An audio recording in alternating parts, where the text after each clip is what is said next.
Fuji X-H2 und X-H2S. Die X-H2 filmt mich gerade, die X-H2S habe ich hier gerade in der Hand und es gibt 1.435.625 Videos über die Kameras bei YouTube, wie schön die sind und was die alles können, aber es gibt kaum ein Video in Sachen Zubehör und darum kümmern wir uns heute mal in diesem Video. Ich stelle euch meine besten Objektive vor, ich stelle euch mein bestes Zubehör vor, Taschen gibt's, SD-Karten, CF-Karten, Halterungen, Hüllen, ND-Filter und so weiter und so fort. Ich wünsche euch ganz viel Spaß beim Anschauen.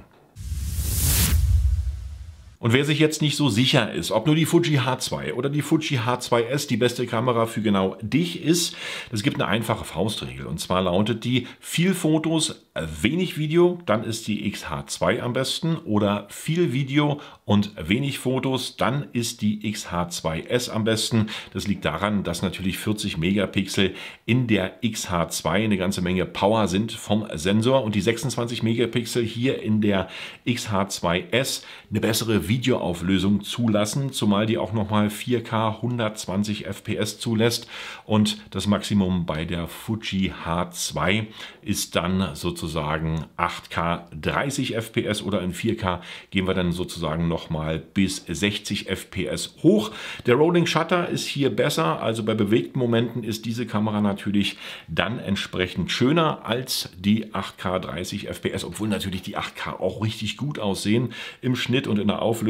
Aber wer viel Video macht, der sollte sich dann doch schon für die X-H2S entscheiden. So viel zur Einleitung zu den Kameras und wir legen los mit meinen Objektiven und da gibt es erstmal hier das Kit-Objektiv zu besichtigen und das gibt es meistens dann sozusagen dazu. Gerade bei Kit-Optiken sagt man ja eigentlich, naja, wenn es nicht sein muss, dann nicht dazu kaufen, kauft euch lieber das Objektiv eurer eigenen Wahl und das ist natürlich auch richtig, aber bei dieser Kit-Optik hier 16 bis 80 mm f4 ist es wirklich ein kleines, vielseitiges Objektiv geworden mit hoher Lichtstärke, was dir in jeder Aufnahmesituation dann wirklich richtig Punkte bringt und das deckt einen effektiven Brennweitenbereich von 24 bis 120 mm ab, ist aber auch schon 40% leichter, das heißt, das Ding wiegt hier 440 Gramm und ich habe festgestellt, an der 8K, also an der Fuji H2 hat das natürlich eine Hammer-Lichtstärke. Ich habe dann schon mal hier im Studio gefilmt und musste mit einem F4-Objektiv die ISO auf knapp 200 runterdrehen, weil einfach zu viel Licht da war. Also das brummt schon richtig. Und auch bei den Einstellungen ist es hier, dass du hier sozusagen nochmal die Blenden verstellen kannst. Gleichzeitig dann hier deinen Zoom hast. Das Objektiv kommt raus. Das ist natürlich dann auch wiederum ein kleiner Beweis, dass es nicht das teuerste und nicht das Beste ist. Aber als Kit-Optik und wenn ihr euch das dazu kaufen möchtet, ist es auf alle Fälle günstiger, als wenn man sich die Kamera einzeln kauft mit dem Objektiv. Also auf alle Fälle hat es eine richtig schöne Schärfe und gefällt mir richtig gut. Also die erste Empfehlung ist hier dieses 16 bis 80 mm f4 von Fuji und da kann man, glaube ich, nichts falsch machen. Für alle Fotografen, ich gehe natürlich mehr auf die Videofunktion ein und relativ wenig auf die Fotofunktion. Aber kommen wir mal zu diesem wunderschönen Objektiv, das Fuji XF18 bis 120 mm f4 und das ist wirklich ein Kracher-Objektiv, wenn ihr euch mit dem Thema Video beschäftigt. Das ist sozusagen eine Camcorder-Funktion, weil du hast natürlich in diesem Zoom-Objektiv nochmal hier die Motor-Zoom-Funktion drin und das ist natürlich ein Kracher. Du kannst hier wirklich vor dich hin zoomen, wer das mag. Ich mag es eigentlich immer so im kleineren Bereich, aber auch dafür gibt es Tasten, die dann sozusagen langsamer zoomen und da hast du sozusagen immer nur so ein 20% Zoom bei bestimmten Artikeln und das gefällt mir richtig gut, aber bei Außenaufnahmen kann man natürlich auch mal dann direkt reinzoomen. Das ist für den Videobereich wichtiger als für den Fotobereich, weil im Fotobereich kann man natürlich hier dann direkt am manuellen Zoom noch schnell reagieren und sein Foto knipsen. Aber für den Videobereich natürlich eine ideale Bereicherung und das ist wirklich für alle Videofilmer, die mit der Fuji X-H2 oder X-H2S arbeiten wollen, ein absolutes Muss. Dieses Objektiv hat mich teilweise richtig glücklich gemacht und ich bin auch froh, weil man kann es auch auf auf dem Gimbal relativ einfach montieren. Das heißt, du hast dein Gimbal, steckst dann die Kamera auf und dadurch, dass es natürlich nicht rauskommt und alles im Innenbereich des Objektives passiert, gibt es natürlich auch keine Gewichtsverlagerung. Das heißt, dein Gimbal bleibt immer super und ordentlich eingestellt. Ich habe hier vorne schon den ND-Filter drauf und den zeige ich euch natürlich dann etwas später. Aber ich muss sagen, dieses Zoom-Objektiv 18 bis 120 mm, dann natürlich äquivalent in der Brennweite 27 bis 183 mm, ist ein Kracher. Es ist zwar ziemlich sperrig und groß und schwer ist es aber auch nicht, aber es lässt sich wirklich gut handeln und es macht so einen Spaß, mit diesem Teil da draußen zu filmen. ND-Filter noch mit drauf und dann kann nichts mehr passieren, als dass du wirklich richtig gute Videos mit nach Hause bringst. Das nächste Objektiv ist das Objektiv, was mich gerade filmt. Und zwar ist es das Fuji XF 23 mm 2.0. Und das habe ich mir einfach deswegen geholt, weil es erstens so richtig süß und knuffig ist. Das heißt, es ist für mich so eine Art Vlogging-Objektiv. Effektive Brennweite liegt natürlich bis 35 mm äquivalent vor. Und gleichzeitig kann ich dieses Objektiv wirklich nur empfehlen, weil das ist so klein und kompakt und süß und herrlich. Man kann natürlich über die Ringe ebenfalls nochmal die Belichtung einstellen und gleichzeitig natürlich auch den Fokus, und der Autofokus ist scharf in diesem Objektiv. Das Objektiv hat eine schöne Lichtstärke und ist total minimal an dieser Kamera angebracht. Das heißt, du kannst wirklich mit einem kleinen Setup unwahrscheinlich gute Bilder machen, und der schnelle Autofokus ist natürlich auch für Fotografen schnappschuss tauglich. Ich kann dieses 23 mm Objektiv wirklich jedem empfehlen, der so ein bisschen, mit kompakten Equipment so ein bisschen unterwegs sein möchte, nicht solche langen Dinger da sozusagen ranschrauben will, sondern einfach entweder beim Vloggen oder mal für Landschaftsfotografie. Schönes 23 mm Objektiv macht ja auch richtig Spaß. Und dafür kann ich es empfehlen. Klein, kompakt, süß, guter Autofokus, scharf und lichtstark. Das Fuji XF 23 mm 2.0.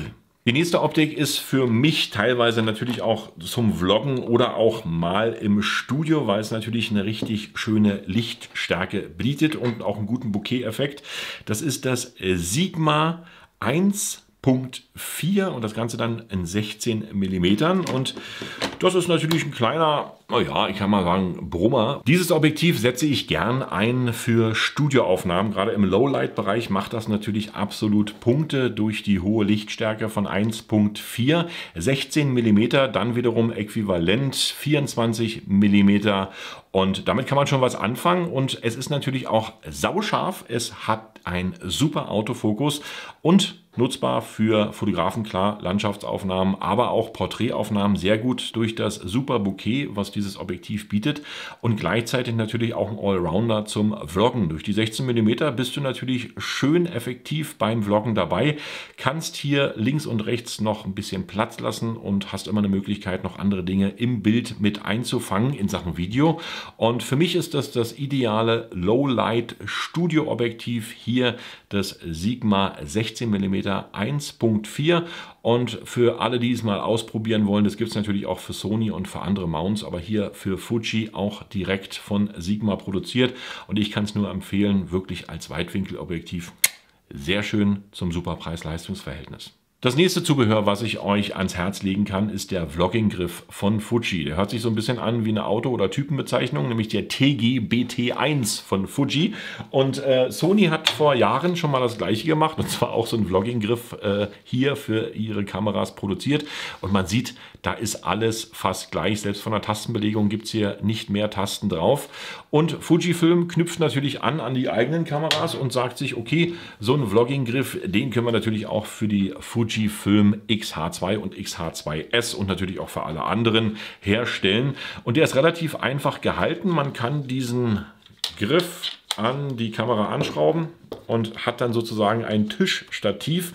Oder kann wiederum noch andere Dinge damit machen, denn man kann das natürlich auch zum Vloggen verwenden. Und das ist eine unwahrscheinlich schöne Geschichte, da du hier so ein bisschen alles multifunktionell verändern kannst. Du kannst hier reindrücken und hast dann sozusagen deinen Vlogging-Griff in verschiedenen Stufen einstellbar. Das geht natürlich auch so. Und dann drückst du nochmal hier hinten den Knopf und kannst die Kamera dann wiederum drehen.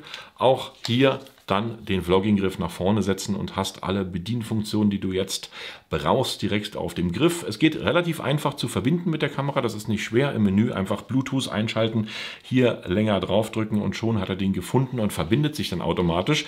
Aber das ist natürlich noch multifunktionell einsetzbar, dieses Stativ, gleichzeitig auch auf dem Tisch, wenn du jetzt verschiedene Aufnahmen machst. Ist das eine gute Geschichte und es steht kompakt und fest.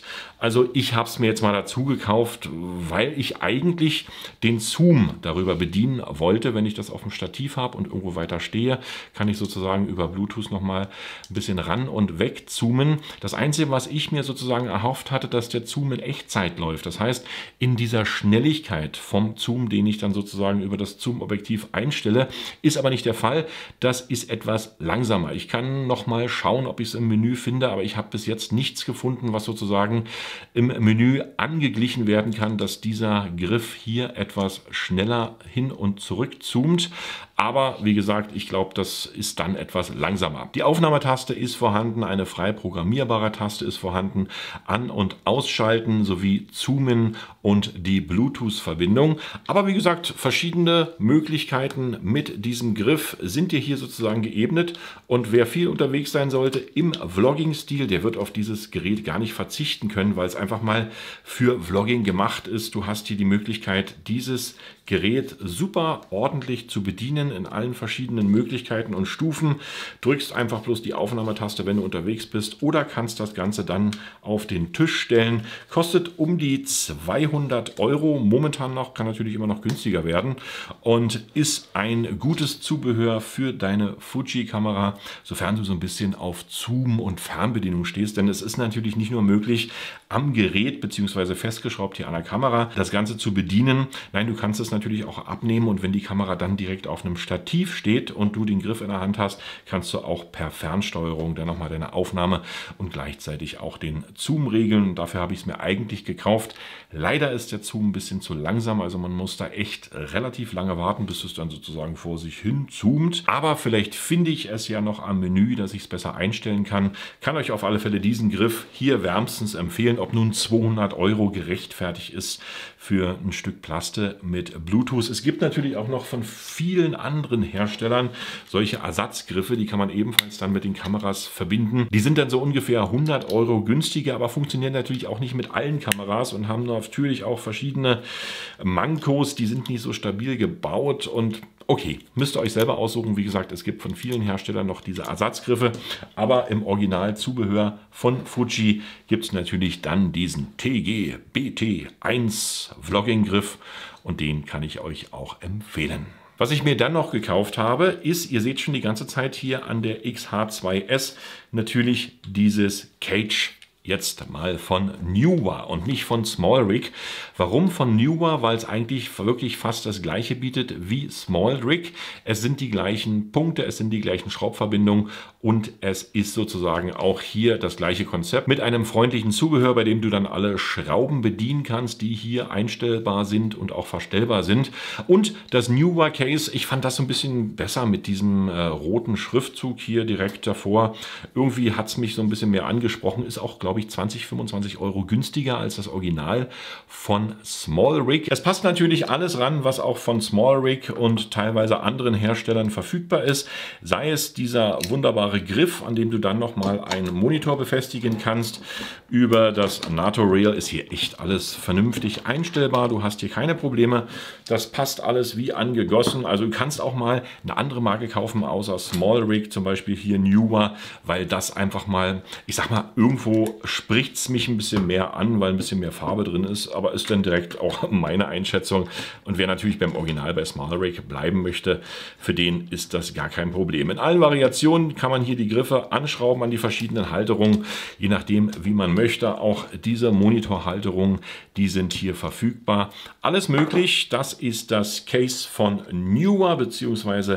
das Cage von Neewer und das kann ich euch ebenfalls empfehlen, hier für die Fuji XH2 und XH2S. Nun braucht man natürlich auch für die Objektive einen ND-Filter. Wer viel unterwegs ist, gerade auch bei Sonne, merkt es natürlich auch, wenn man mit der Fuji unterwegs ist, dass es ohne ND-Filter nicht funktioniert.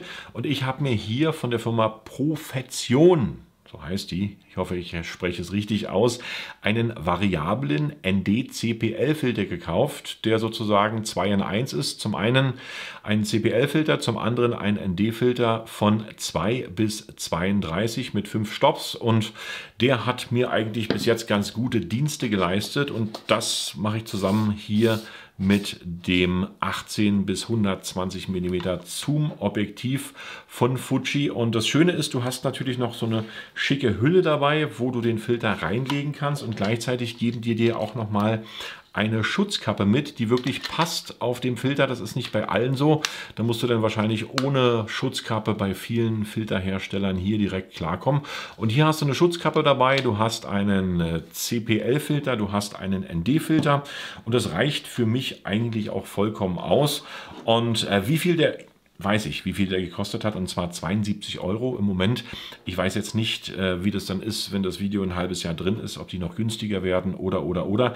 Gibt es eigentlich in jeder gängigen Objektivstärke, und man sollte dann auch schon mal nachschauen, weil du kannst wirklich hier verschiedene Bereiche einstellen. Einmal die CPL-Geschichte und einmal die ND-Geschichte in verschiedenen Variationen. Du machst das einfach hier fest und nimmst dann sozusagen deinen ND-Filter nochmal richtig in die Mangel, je nach Lichtstärke bietet er dir hier absolut schöne Aufnahmen, und mir gefällt es richtig gut. Wer sich dafür interessieren sollte, einfach mal in meine Videobeschreibung mit reinschauen. Da gibt es dann diesen Profession CPL ND-Filter in der Kombi für ungefähr 70 €.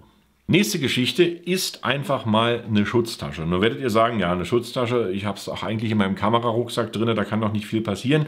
Da habt ihr recht, aber ich war neulich in Fuerteventura, und selbst in Fuerteventura bei diesem Wind am Strand kommt in den Strandrucksack bzw. in den Kamerarucksack immer irgendwelcher feiner Sand mit rein oder irgendwelche anderen Dinge, weil das ist einfach nicht zu vermeiden. Hast du den Rucksack auf dem Rücken, irgendwie kommt immer Sand rein, und deswegen habe ich mir hier so eine Schutztasche bestellt. Das gibt es für alle Kameras und für verschiedene Größen, auch für verschiedene Objektivlängen.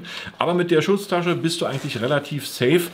Hast die Kamera nochmal kompakt verpackt und kannst natürlich dann sicher sein, dass da dann nichts mehr reinkommt. Und ich habe, wie gesagt, hier für die Fuji eine ganz normale Größe bestellt. Da passt jetzt sozusagen das ganz normale Standardobjektiv mit rein. Aber wer auch viel unterwegs sein sollte, gerade so bei Sand und staubigen Bedingungen, für den ist natürlich dann auch schon mal so eine Schutztasche relativ wichtig, und die ist nicht teuer. Die liegen so zwischen 15 und 20 €, sind aus diesem leichten Nylon-Material gefertigt, und man kann sie wirklich gut einsetzen und in jedem Kamerarucksack mal schnell verstauen, und dann passiert auch nichts. Da gibt es keine Kratzer an die Kamera, und da gibt es keine Kratzer im Objektiv, falls ihr mal den Deckel vergessen habt oder andere Dinge. Für mich hat sich die Tasche effektiv schon gelohnt, jetzt in meinem Fuerteventura-Urlaub. Da hat sie mir echt Leistung gebracht, weil, wie gesagt, den ganzen Sand, den kannst du gar nicht aus der Tasche raussaugen oder irgendwas anderes machen, dann ist er beim nächsten Tag schon wieder drin. Kaum machst du den Rucksack auf, schon kommt der Wind, und wenn du am Strand bist, dann wedelt natürlich auch der Sand in den Rucksack. Wen es interessiert, in der Videobeschreibung verlinkt, hier direkt Schutztaschen für deine Fuji X-H2 und X-H2S. Auch beim nächsten Thema ist es natürlich immer abhängig von dem, was du machst und was du für Ansprüche hast ans Fotografieren oder ans Filmen. Und wenn man natürlich hochauflösend filmen möchte, beziehungsweise hier mit 4K 120 oder mit Bitraten von 360 oder 720, da brauchst du natürlich eine CF Express Karte. Die Dinger sind nicht günstig, aber mittlerweile schon günstiger geworden.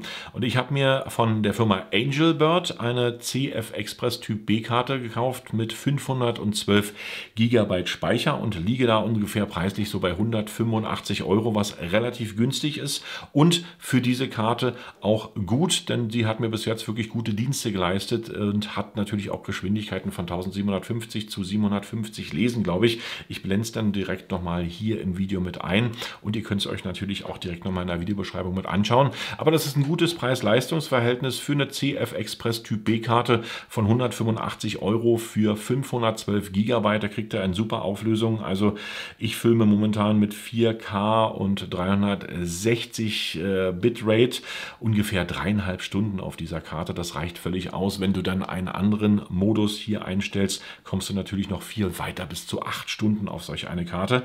Und das ist sozusagen mal mein kleiner Tipp. Gleichzeitig natürlich auch beim CF-Kartenleser oder CF-Typ B-Kartenleser immer schön aufgepasst, was ihr euch da für ein Lesegerät kauft. Viele haben schon eins zu Hause, aber wenn ihr euch ein Lesegerät kaufen möchtet, dann achtet bitte auf die USB 3.1 Schnittstelle, weil die macht es nochmal möglich, schneller die Daten zu übertragen. Und dafür habe ich mir hier ein nicht günstiges Gerät gekauft, so um die 50 € liegt das Ganze.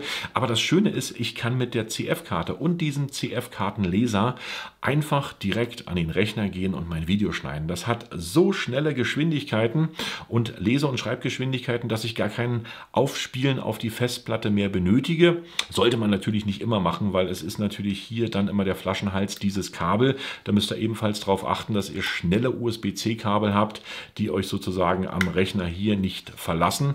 Und hiermit ist es möglich, und der CF-Express-Karte wirklich an den Rechner zu gehen und gleichzeitig ein Video zu schneiden, ohne es auf die Festplatte aufspielen zu müssen, denn die Lese- und Schreibgeschwindigkeit von diesem CF-Karten-Reader, die ist natürlich hier fantastisch. Welche Firma das ist, das steht jetzt hier nicht drauf, das ist CF Express, haue ich aber direkt nochmal in meine Videobeschreibung mit rein und glaubt mir, es macht richtig Spaß, wenn du hier die CF Express-Karte rausnimmst, einfach hier in das Lesegerät, dann ans Schnittprogramm und gar nicht mehr direkt auf die Festplatte irgendwie kopieren musst. Da spart man sich dann auch schon mal eine ganze Menge Zeit. Beim Thema SD-Karten gibt es natürlich dann verschiedene Möglichkeiten. Es gibt einmal die ganz schnellen SD-Karten, wie zum Beispiel hier von der Firma ProGrade habe ich eine 128 GB SD-Karte, die schreibt 250 und liest 300 Mbits und das ist natürlich schon relativ schnell, aber wenn man hier eine CF-Express-Karte drin zu stecken hat, da braucht man eigentlich nur mal als Alternative nochmal eine SD-Karte.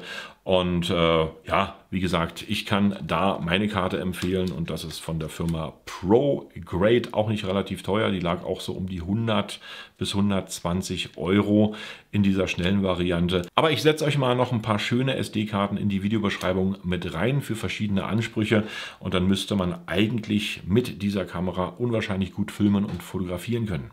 Das nächste Thema sind Akkus. Man kann natürlich die normalen Originalen von Fuji kaufen, kein Thema. Aber ich habe mich jetzt mal entschieden für die Firma Baxter und die bieten dir dann auch nochmal für Fuji die ganz normalen Akkus, 2250 mAh. Die sind nicht ganz so stark wie die originalen Akkus, ja, aber vom Prinzip her reichen sie über den Tag. Und wenn man jetzt mal überlegt, dass man sich ein originales Akku zum Preis von 50 € kauft oder 50 € zur Verfügung hat und dafür schon 2 Akkus bekommt, inklusive diesem Ladegerät, was auch anzeigt, wie der Ladezyklus hier direkt bei deinem Akku ist, dann ist es natürlich ein bisschen was anderes vom Preislichen her.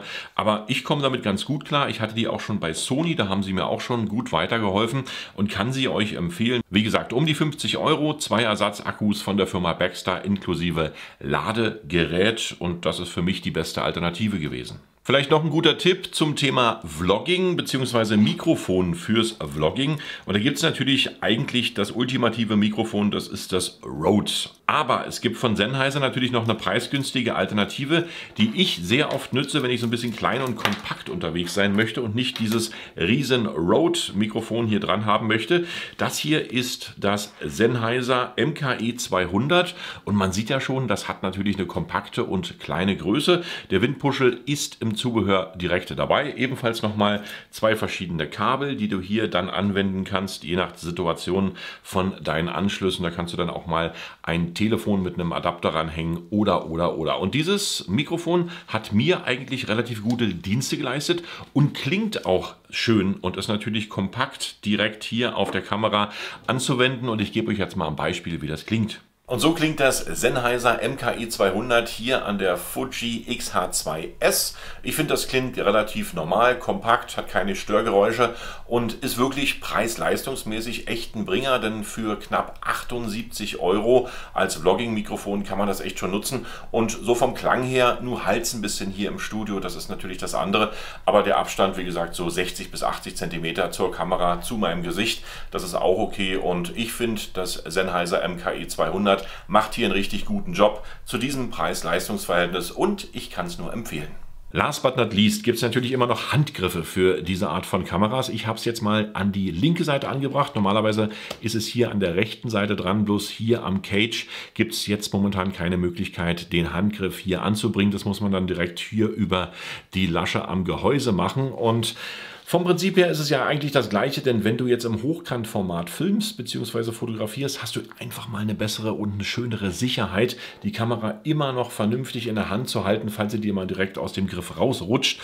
Und das ist immer für mich eine Möglichkeit, gerade im Hochkantformat wirklich safe, sicher und stabil zu sein. Und die sind natürlich auch nicht teuer. Da liegen die Handgriffe je nach Qualität. Ich habe jetzt einen aus Leder hier gekauft, immer so um die 15 bis 25, aber auch teilweise 30 €. Kann ich aber immer nur wärmstens empfehlen. Dann gibt es natürlich auch die Möglichkeit, hier das Ganze um den Arm herum zu machen mit diesem Knopf oder Druckknopfverschluss. Aber wer gerade viel im Hochkantformat machen sollte und wirklich safe sein will, dass die Kamera mal nicht runterplautzt bzw. dann kaputt ist, der sollte sich ebenfalls hier als Zubehör so einen Handgriff zulegen. Natürlich auch direkt in meiner Videobeschreibung verlinkt. Das war es dann mit diesem Video. Ich konnte euch hoffentlich ein bisschen weiterhelfen in Sachen Zubehör für die Fuji X-H2 und X-H2S. Bedanke mich bei euch fürs Anschauen. Wer Ideen und Anregungen hat, einfach hier in die Kommentare mit rein. Ich freue mich und damit tschüss, bye bye und winke, winke. Sehr gern bis zum nächsten Video.